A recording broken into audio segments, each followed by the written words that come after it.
ہر لمحے کا پہرا دیجئے، ہر ساعت کی پوری حفاظت کیجئے، کہیں نافرمانی کا کوئی ارتکاب نہ ہو اور عین اس حالت میں کہیں موت نہ آ جائے۔ میں وہ حدیث آپ کو سنا چکا ہوں، لا یزنی الزانی حین یزنی وہو مومن، کوئی زانی حالت ایمان میں زنا نہیں کرتا، جب وہ زنا کر رہا ہوتا ہے ایمان اس کے دل سے نکل کر اوپر سر پر منڈلاتا رہتا ہے۔ کوئی چور حالت ایمان میں چوری نہیں کرتا، ولا یسرق السارق حین یسرق وہو مومن،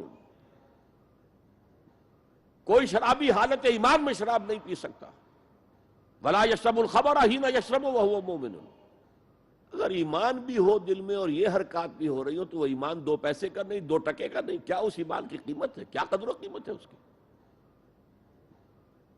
اب اگر عین اسی حالت کے اندر موت آ گئی تو یہ تو خلوع ایمان ہے، ایمان کا خالی ہو جانا ہے۔ یہ ہے وہ بات جو کہی گئی۔ اب یہ اسلام اور تقوی، ان دونوں کو یہاں نوٹ کر لیجئے۔ یا ایھا الذین آمنوا اتقوا اللہ حق تقاتہ ولا تموتن الا وانتم مسلمون، اے ایمان کے دعوے دارو، اللہ کا تقوی اختیار کرو جتنا کہ اس کے تقوی کا حق ہے، اور دیکھنا موت نہ آنے پائے مگر فرما برداری کی حالت میں۔ اب یہ اینٹیں اگر پختہ ہو گئی ہیں، ہم نے جہاد کے مختلف مراحل ان پر غور کیا تھا۔ پہلا مرحلہ کیا تھا؟ نفس امارہ کے خلاف جہاد، شیطان اور اس کی ذریت صلبی و مانوی کے خلاف جہاد، بگڑے ہوئے معاشرے کے جو پریشرز ہیں ان کے خلاف جہاد۔ یہ 3 جہاد کر کے کما حقہ فرض کیجئے کہ اب آپ تقوی اور فرما برداری کی روش پر راسخ ہو گئے، قائم ہو گئے۔ اب اگلا قدم کیا ہے؟ اب ان اینٹوں سے فصیل بنانی ہے۔ اینٹیں تو مضبوط ہو گئی، پوری طرح پٹ گئی، پختہ ہو گئی۔ وہ جو اقبال کہتا ہے کہ خام ہے جب تک تو ہے مٹی کا ایک انبار تو، اور پختہ ہو جائے تو ہے شمشیر بے زنہار تو۔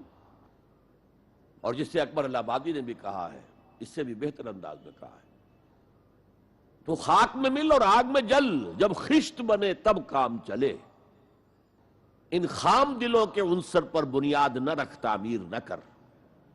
اگر ساحل سمندر سے ریت لے کے گولا بنا لیں، وہ نم تو ہوتی ہے ریت، گولا بن جائے گا، پھر کہ اسے شیشے پر بھی ماریں گے شیشہ کھڑا رہے گا، ریت بکھر جائے گی۔ اسی گولے کو ذرا بھٹی میں ڈال کے پکا لو، روڑا بنا لو،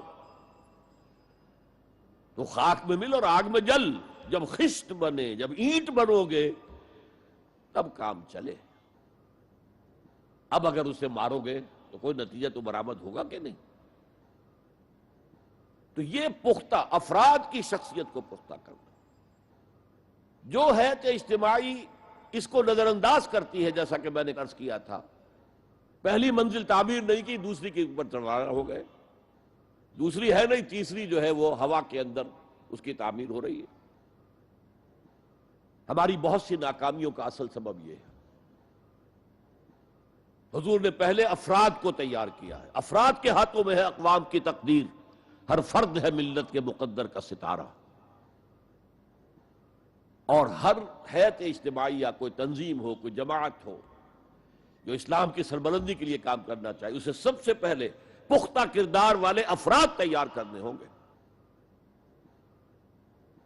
یا ایھا الذین آمنوا اتقوا اللہ حق تقاتہ ولا تموتن الا وانتم مسلمون۔ اب دوسرا نکتہ کیا ہے؟ ان کو جوڑنا ہے، اب اینٹوں کو جوڑنا ہے۔ And for that you need a cement substance۔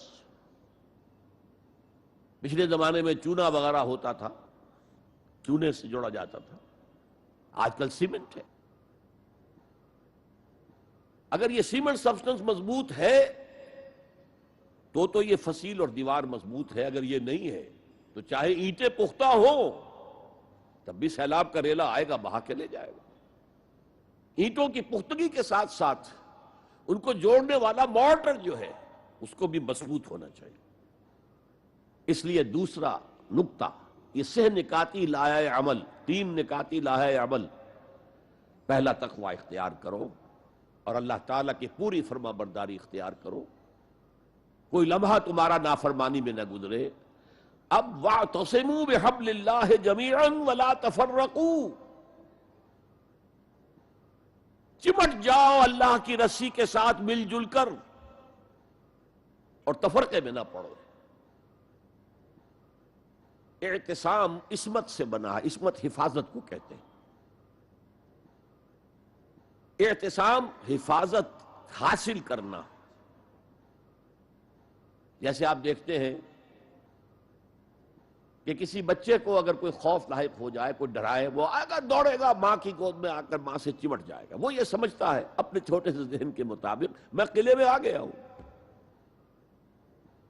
یہ دوسری بات ہے کہ کوئی سفاک انسان، جیسے فسادات ہوتے ہیں یا جیسا کچھ سن 47 میں ہوا تھا، کوئی سفاک بھیڑیا صفت انسان آئے، بچے کو کھینچے ماں کی گود سے، اچھالے اور کسی نیزے میں پرو لے. لیکن بچہ یہ سمجھتا ہے کہ میں آ گیا ہوں، پناہ میں آ گیا ہوں، قلعے میں آ گیا ہوں. تو یہ ہے اعتصام. اور عجیب بات یہ ہے کہ جو اس سورہ مبارکہ کی جو ہم نے شروع کی ہیں آیات، وہاں سے ایک آیت پہلے جو ہے 10ویں رکوع کی آخری آیت، وَمَنْ يَعْتَصِمْ بِاللَّهِ فَقَدْ هُدِيَ إِلَىٰ صِرَاطٍ مُسْتَقِيمٍ. یہاں حبل اللہ نہیں ہے. جو اللہ کے ساتھ چمٹ جائے تو اس کی ہدایت تو ہو گئی صراط مستقیم کی طرف. اللہ سے جڑ جاؤ. سورہ حج کی آخری آیت کے بھی آخری الفاظ یہی ہیں، وَاعْتَصِمُوا بِاللَّهِ فَأَقِیمُوا الصَّلَاةَ وَآتُوا الزَّکَاةَ وَاعْتَصِمُوا بِاللَّهِ. وہ تمہارا پشت پناہ ہے. هُوَ مَوْلَاكُمْ فَنِعْمَ الْمَوْلَىٰ وَنِعْمَ النَّصِيرُ. کیا ہی اچھا ہے وہ مولا، پشت پناہ، مددگار، حمایتی. کیا ہی اچھا ہے وہ مدد کرنے والا. تو وہاں پر بھی وَاعْتَصِمُوا بِاللَّهِ، وہی لفظ یہاں آیا، وَمَنْ يَعْتَصِمْ بِاللَّهِ فَقَدْ هُدِيَ إِلَىٰ صِرَاطٍ مُسْتَقِيمٍ. اب یہاں سوال پیدا ہوتا ہے وہ حبل اللہ کون سی ہے؟ اب اصول یہ سامنے رکھیے کہ قرآن مجید میں اگر محسوس ہو کہ کسی جگہ پر کوئی ابہام ہے، اجمال ہے، کہیں وضاحت کی ضرورت ہے، تو یہ حق ہی نہیں، فرض ہے محمد الرسول اللہ صلی اللہ علیہ وسلم کا کہ اس کو بیان کریں، واضح کریں، تبیین کریں. انزلنا الیک الذکر لتبین للناس ما نزل الیہم. اے نبی، ہم نے آپ کی طرف یہ الذکر اس لیے نازل کیا ہے کہ آپ لوگوں کے لیے واضح کریں وہ شے جو ان کے لیے نازل کی گئی، ان کی طرف بھیجی گئی. آج ایک عظیم ترین فتنہ ہمارے ہاں جو ہے وہ انکار حدیث کا ہے. وہ گویا کہ حضور کو یہ حق ہی دینے کو تیار نہیں کہ قرآن مجید کی آیات کی توضیح کریں، تبیین کریں، جہاں کہیں کوئی سوال پیدا ہو اس کا جواب دیں. لیکن یہ جان لیجئے یہ حضور کا صرف حق نہیں، فرض ہے. مجھے ایک بڑا تلخ تجربہ ہوا تھا لاہور میں 1973 میں. وہ جو عالمی کانفرنس ہوئی تھی لاہور میں، دنیا کے تمام مسلمان ملکوں کے سربراہ وہاں جمع تھے. تو اس زمانے میں اس آیت کا بڑا چرچا تھا، اخبارات میں بھی بڑے بڑے اشتہار شائع ہو رہے لوگوں کی طرف سے، وَاعْتَصِمُوا بِحَبْلِ اللَّهِ جَمِيعًا وَلَا تَفَرَّقُوا. رکشاؤں کے پیچھے بھی بینر لگے ہوئے ہیں، ٹیکسیوں کے پیچھے بینر لگے ہوئے ہیں، وَاعْتَصِمُوا بِحَبْلِ اللَّهِ جَمِيعًا. بینر آویزاں ہیں سڑکوں پر جا بجا. لیکن میں ایک پریس میں گیا کہ جہاں میری ایک کتاب چھپ رہی تھی اور تاخیر ہو رہی تھی، تو میں ذرا ان سے کہنے گیا جلدی کرو. وہاں ایک صاحب آئے ہوئے تھے اور بدقسمتی سے آزاد کشمیر، جو ہمارے ہاں آزاد کشمیر کہلاتا ہے، آپ کے ہاں وہ مقبوضہ کشمیر کہلائے گا، اس کے وہ محکمہ جو انفارمیشن ڈپارٹمنٹ کے سیکرٹری تھے، اہم تھے. انہوں نے کہا یہ کیا ہوا؟ یہ لا یعنی کلام ہے، بے معنی کلام ہے. فَاعْتَصِمُوا بِحَبْلِ اللَّهِ، کہاں ہے وہ رسی؟ کس کو رسی؟ کون سی رسی کو پکڑوں؟ بہت صدمہ ہوا، لیکن کیا کیا جائے؟ وہ اصل میں کمیونسٹ ذہن کے تھے۔ اب اس لیے وہ اللہ کے رسول نے واضح کیا ہے کہ حبل اللہ کون سی ہے۔ میں وہ حدیث آپ کو سنا چکا ہوں، حضرت علی رضی اللہ تعالیٰ عنہ سے جو مروی ہے، نبی اکرم صلی اللہ علیہ وسلم، ترمذی شریف اور دارمی یا بیہقی میں موجود ہے، تو اس میں یہ الفاظ میں ہوا حبل اللہ المتین وہوا ذکر الحکیم وہوا الصراط المستقیم۔ حضرت علی فرماتے یہ ہیں کہ میں نے سنا حضور نے ارشاد فرمایا ان قریب ایک بہت بڑا فتنہ رونما ہوگا، انہا ستکون فتنۃ۔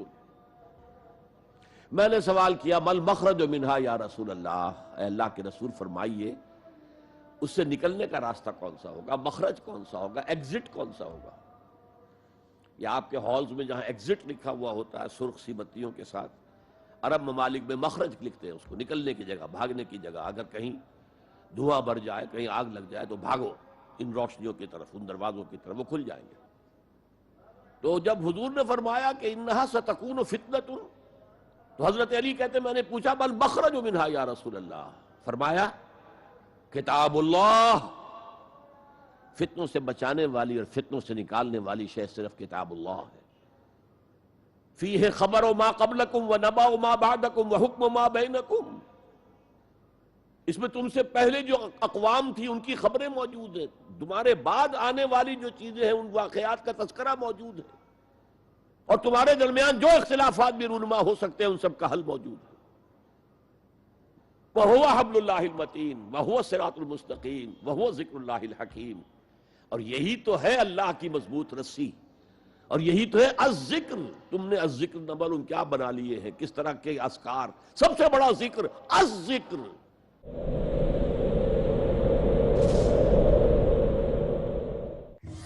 ستیزہ کار رہا ہے ازل سے تا امروز، چراغ مصطفی سے شرار بولہبی۔ ازل سے جاری ہے ایک فکری و عملی کشمکش، الہادی گمراہیوں کے اندھیرے ہیں ایک طرف اور اسلام کی روشنی ہے دوسری طرف۔ اللہ ولی الذین آمنوا یخرجہم من الظلمات الی النور، اللہ دوست ہے اہل ایمان کا، نکالتا ہے ان کو ان اندھیروں سے نور اسلام کی طرف۔ الحاد کہتے کس کو ہے؟ الحاد کی تاریخ اور اس کے اسباب و عوامل کیا ہے، اس کے نتائج اور عملی مظاہر کیسے معلوم ہو اور کیسے پہچان ہو نور اسلام کی؟ دیکھیے ہمارا پروگرام الحاد اور اسلام۔ جانیے کس قدر بنیادی سچائی اور مضبوطی کے ساتھ تاریک دلوں کو روشن کر رہا ہے اللہ کی وحدانیت کا پیغام الحاد اور اسلام، ہر بدھ رات 9:30 بجے اور دوبارہ صبح 7 بجے انڈیا میں پیس ٹی وی اردو پر۔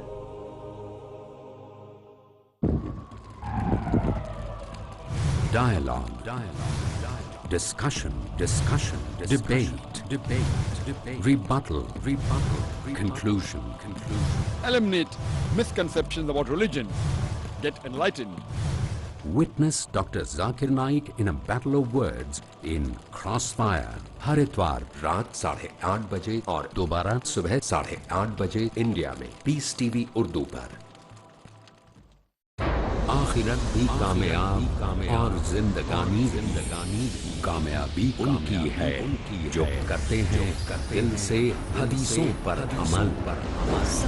سید الانبیاء حضرت محمد رسول اللہ صلی اللہ علیہ وسلم کو بھیج کے حقیقت کی بنیاد پر محدثین کے حوالے سے، مفسرین کی دلیلوں سے اللہ رب العزت نے اس دنیا پر انسانوں پر شیخ ارشاد الحق عصری اپنا اتمام حجت فرما دیا ہے۔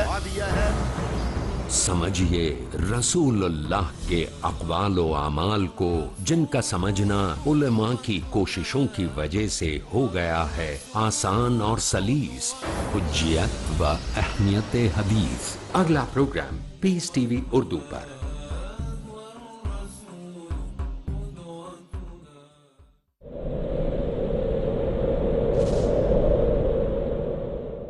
یوں سمجھیے دی ریممبرنس از قرآن.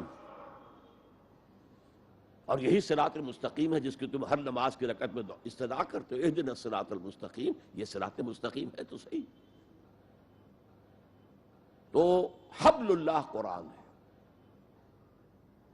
ایک حدیث میں آتا ہے عبداللہ ابن مسعود سے رضی اللہ تعالی عنہ، القرآن حبل اللہ الممدود من السماء الى الارض. حضور نے فرمایا یہ القرآن جو ہے یہ اللہ کی رسی ہے جو تنی ہوئی ہے آسمان اور زمین کے درمیان. اللہ کا قرب چاہتے ہو تو اس رسی کو پکڑ کے چڑھو اوپر. تقرب اللہ کا سب سے بڑا ذریعہ قرآن ہے. اس سے بھی زیادہ پیارے انداز میں ایک حدیث میں واقعہ بیان ہوا ہے. حضور صلی اللہ علیہ وسلم اپنے حجرے سے برآمد ہوئے اور آپ نے دیکھا ایک کونے میں کچھ لوگ قرآن مجید کا مذاکرہ کر رہے ہیں، سمجھ رہے ہیں، سمجھا رہے ہیں. درس کی شکل نہیں کہ جو مونولوگ ہوتا ہے، ایک آدمی بولتا ہے باقی سنتے ہیں، نہیں.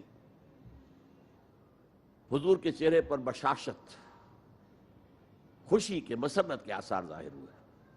تشریف لائے، سوال کیا الستم تشہدون، کہ آپ لوگ شہادت نہیں دیتے اللہ الہ الا اللہ وانی رسول اللہ ہے وان ھذا القرآن جاء من عند اللہ، کہ اللہ کے سوا کوئی معبود نہیں اور میں اللہ کا رسول ہوں اور یہ قرآن اللہ کے پاس سے آیا. سب کا جواب کیا تھا؟ بھلا یا رسول اللہ، بھلا یا رسول اللہ، حضور ہم گواہ ہیں اس پر. پھر فرمایا آپ نے فاستبشروا، تو خوشیاں مناؤ. فإن هذا القرآن طرفه بأيديكم وطرفه بيد اللہ، یہ قرآن وہ شے ہے جس کا ایک سرا تمہارے ہاتھ میں ہے، ایک سرا اللہ کے ہاتھ میں. تعلق مع اللہ، تقرب الی اللہ کے لیے کوئی ذریعہ اگر ہے تو صرف قرآن. اب یہاں ایک بہت بڑے مسئلے کا حل ہو رہا ہے. اکثر جو بھی درد مند لوگ ہیں امت کے بارے میں سوچتے ہیں، غور و فکر کرتے ہیں، وہ اتحاد اتحاد اتحاد اتحاد کا واس کہتے ہیں. اور وہ اتحاد جو ہے اس کے لیے کوئی بنیاد ہے نہیں. فرقہ پرستی ہے، فرقہ بندی ہے، کہیں اور کہیں ذاتیں ہیں. کیا زمانے میں پنپنے کی یہی باتیں ہیں؟ اصل میں جمع ہونے کے لیے کوئی بنیاد چاہیے. قرآن جمع کرتا ہے کس اعتبار سے؟ دیکھیے جانوروں کا ایک گلہ ہے جا رہا ہے، بھیڑیں بکریوں کا، ایک آدھ کتا بھی ان کو کافی ہے جمع رکھنے کے لیے. ذرا بکری کو ادھر ہوئی، وہ کتا آیا، وہ پھر واپس اپنے گلے کے اندر مل گئی. ایک دو کتے بھی کافی ہیں. بڑے سے بڑے گلے کو سنبھال کر رکھنے کے لیے ایک دو کتے کافی ہیں. لیکن انسانوں کو اگر جمع کرنا ہے تو پہلے ان کے اندر فکری اور ذہنی ہم آہنگی پیدا کرنا ضروری ہے. ان کے خیالات ایک جیسے ہوں، ان کے نظریات ایک جیسے ہوں، ان کے مقاصد ایک جیسے ہوں، ان کی سوچ ایک جیسی ہو، ان کے طریقہ کار ایک جیسے ہوں. جب تک یہ چیزیں نہیں ہوں گی جمع کیسے ہو جائیں گے؟ اتحاد کا واس کہتے رہیے، کوئی نتیجہ نکلے گا ہی نہیں، اور نہیں نکل رہا. متحد کرنے والی شے صرف اللہ کی کتاب ہے. یہ آپ کے اندر فکری ہم آہنگی پیدا کرے گی، اور وہ بھی صرف قرآن کی تلاوت سے نہیں، قرآن کو سمجھنے سے، سمجھ کر پڑھنے سے. جس کے لیے میں بار بار عرض کر چکا ہوں کہ سمجھ کر پڑھنے سے مراد کیا ہے؟ اتنی عربی سیکھ کر پڑھنا کہ قرآن کا مفہوم براہ راست آپ کے ذہن اور قلب میں اترتا جائے. آپ کسی مترجم کے ترجمے کے ذریعے سے قرآن نہ پڑھیں، وہ سیکنڈ ہینڈ نالج ہو جائے گا. وہ تو آپ مترجم کی آنکھ سے قرآن پڑھ رہے ہیں، اپنی آنکھ سے نہیں پڑھ رہے. اگر اس طریقے سے قرآن کے ساتھ جڑ جایا جائے تو ذہنی ہم آہنگی ہوگی، فکری ہم آہنگی ہوگی، مقصد ایک ہو جائے گا، اعلاء کلمت اللہ. وہ جو کہا کسی نے کہ میری زندگی کا مقصد تیرے دی کی سرفرازی، میں اسی لیے مسلمان، میں اسی لیے نمازی. اگر مقصد ایک ہوگا تو ہم مقصد لوگوں کو کہتے ہیں امت. اما یا امو کے معنی ارادہ کرنا. آمین البیت الحرام، وہ لوگ جو بیت الحرام کا قصد کر کے جا رہے ہیں، سفر کر رہے ہیں. تو امام جس کا کہ سب لوگ پیروی کر رہے ہیں. راستے کو امام کہتے ہیں اس لیے کہ آپ بھی راستے کے پیچھے پیچھے جا رہے ہیں، فالو کر رہے ہیں، راستے کے ساتھ راستہ مڑ گیا آپ بھی مڑ گئے. تو امت وہ ہے ان لوگوں کا مجموعہ جن کا مقصد ایک ہے. آج ہم کہتے ہیں امت مسلمہ، امت مسلمہ. کہاں ہے امت مسلمہ؟ وحدت امت کا سب سے بڑا خودی خواہ ہندوستان میں علامہ اقبال، ایک ہو مسلم حرم کی پاسبانی کے لیے، نیل کے ساحل سے لے کر تا بخاک کاشغر. لیکن اس کو بھی ماننا پڑا ہے اپنے لیکچرز میں. Reconstruction of religious thought in Islam. There is no Muslim Ummah present at this time. کوئی مسلم امت موجود نہیں ہے. Instead we have a number of Muslim nations. یہ بات چونکہ 1928 میں کہی، اس وقت تک تمام مسلمان ممالک جو ہیں کولونیل پاورز، یورپین پاورز کے تحت تھے، غلام تھے. انڈونیشیا سے موریتانیہ تک سب غلام. وہ تو صرف صحرائے عرب کو چھوڑا ہوا تھا انہوں نے، کہ وہاں کچھ تھا ہی نہیں. اگر تیل اس وقت کہیں نکل آیا ہوتا تو اس میں تو وہ پنجے گاڑتے کہ جو کبھی پنجے نکلنے والے نہ ہوتے. بہرحال یہ ان سب کو جوڑنے والی شے جو اقبال کہتا ہے instead we have a number of Muslim nations. آج ہم کیا کہیں گے؟ Instead we have a number of Muslim countries. پھر مسلمان ممالک میں بھی ایتھنک، لنگوسٹک، کتنے جھگڑے، کتنے اختلافات، کتنے چکر چل رہے ہیں. ڈارفر میں جو کچھ ہو رہا ہے اس وقت سوڈان میں، وہ بھی ایتھنک ہے بنیادی طور پر. وہ کوئی مسلم غیر مسلم فساد نہیں ہے، ایتھنک ہے. تو اس اعتبار سے سوچئے کہ انسان کو جمع کرنے والی شے صرف وہ ہو سکتی ہے جو ان کے مقاصد کو یکجا کر دے، ان کے نظریات میں ہم آہنگی پیدا کر دے، ان کی سوچ کو ایک رنگ میں رنگ دے. پھر وہ بنیان مرصوص بن جائیں گے. علامہ اقبال نے بہت خوبصورت انداز میں کہا ہے، از یک آئینی مسلمان زندہ ہست. مسلمان اگر زندہ ہے تو ایک آئین کی وجہ سے ہے، وہ آئین قرآن. پیکر ملت ز قرآن زندہ ہست. یہ پیکر ملت جو ہے، جسم ہے ملت کا، جسد جو ہے، یہ اگر زندہ ہے تو قرآن کی بدولت ہے. جیسے میرا بدن ہے، میں زندہ ہوں تو جان کی وجہ سے. جان نکل جائے تو آپ کو معلوم ہے کچھ ہی دیر کے بعد یہ ڈیکمپوز ہونا شروع ہو جائے گا. اس سے جلد از جلد قبر میں اتارنا ضروری ہے. از یکا آئینی مسلمان زندہ ہست، پیکر ملت ز قرآن زندہ ہست. ماں ہما خاکو دل آگاہ اوست، اعتصامش کن کہ حبل اللہ اوست. ہم تو میری خاک ہیں، خاک کے سوا کچھ نہیں، اور اس کے اندر دل جو ہے وہ قرآن ہے. ماں ہما خاکو دل آگاہ اوست، قرآن ہے دل. اعتصامش کن کہ حبل اللہ اوست، پکڑو اسے مضبوطی کے ساتھ کہ حبل اللہ وہ ہے. یہ احادیث کی ترجمانی ہو گئی کہ نہیں؟ خوبصورت. القرآن حبل اللہ الممدود من السماء الی الارض، اعتصامش کن کہ حبل اللہ اوست. اس قرآن کو مضبوطی کے ساتھ تھامو، اس لیے کہ حبل اللہ وہ ہے. تو یہ دوسرا نقطہ ہے، وَاعْتَصِمُوا بِحَبْلِ اللَّهِ جَمِيعًا وَلَا تَفَرَّقُوا. تفرقوا کے لفظ پر توجہ کر لیجئے. تختلفوا نہیں ہے، اختلاف ہو سکتا ہے، دیانت کے ساتھ ہو سکتا ہے.